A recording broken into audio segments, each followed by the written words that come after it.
The Holy Prophet Muhammad, peace and blessings be upon him, advised in a narration found in Sahih Bukhari, number 13, that a person cannot become a true believer until they love for others what they love for themselves. This does not mean a Muslim will lose their faith if they fail to adopt this characteristic. It means that a Muslim's faith will not be complete until they act on this advice. This narration also indicates that a Muslim will not perfect their faith until they also dislike for others what they dislike for themselves. This is supported by another narration found in Sahih Muslim, number 6586. It advises that the Muslim nation is like one body. If one part of the body is in pain, the rest of the body shares the pain. This mutual feeling includes loving and hating for others what one loves and hates for themselves.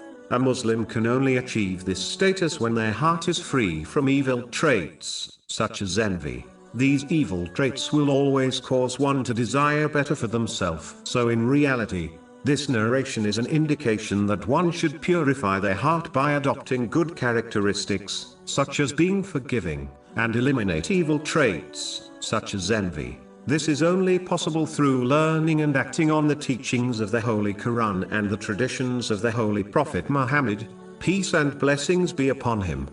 It is important for Muslims to understand that desiring good for others will not cause them to lose out on good things. The treasury of Allah, the Exalted, has no limits, so there is no need to adopt a selfish and greedy mentality. Desiring good for others includes striving to aid others in any way one can, such as financial or emotional support, in the same way a person would desire others to aid them in their moment of need.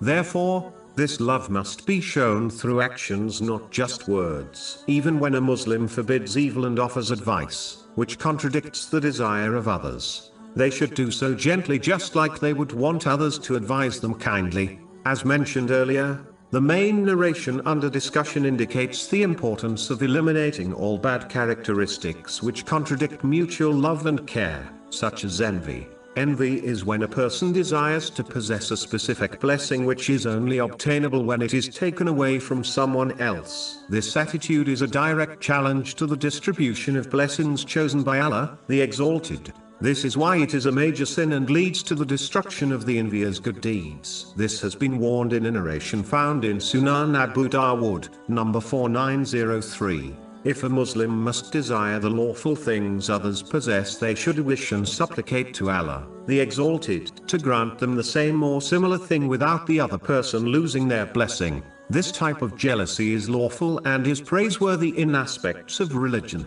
This has been advised in a narration found in Sahih Muslim, number 1896. The Holy Prophet Muhammad, peace and blessings be upon him, advised that Muslims should only be jealous of a wealthy person who uses their wealth correctly, and be jealous of a knowledgeable person who uses their knowledge to benefit themselves and others. A Muslim should not only love for others to obtain lawful worldly blessings but also for them to gain religious blessings in both worlds. In fact, when one wishes this for others, it encourages them to strive harder in the obedience of Allah, the Exalted, by fulfilling His commands, refraining from His prohibitions, and by facing destiny with patience according to the traditions of the Holy Prophet Muhammad, peace and blessings be upon him. This type of healthy competition is welcomed in Islam.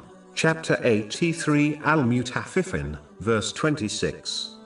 So for this let the competitors compete.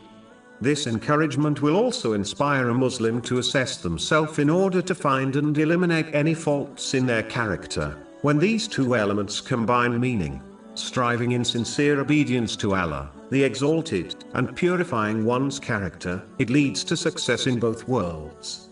A Muslim must therefore not only claim to love for others what they desire for themselves verbally but show it through their actions. It is hoped that the one who is concerned for others in this way will receive the concern of Allah, the Exalted, in both worlds. This has been indicated in a narration found in Jami' at-Tirmidhi, number 1930.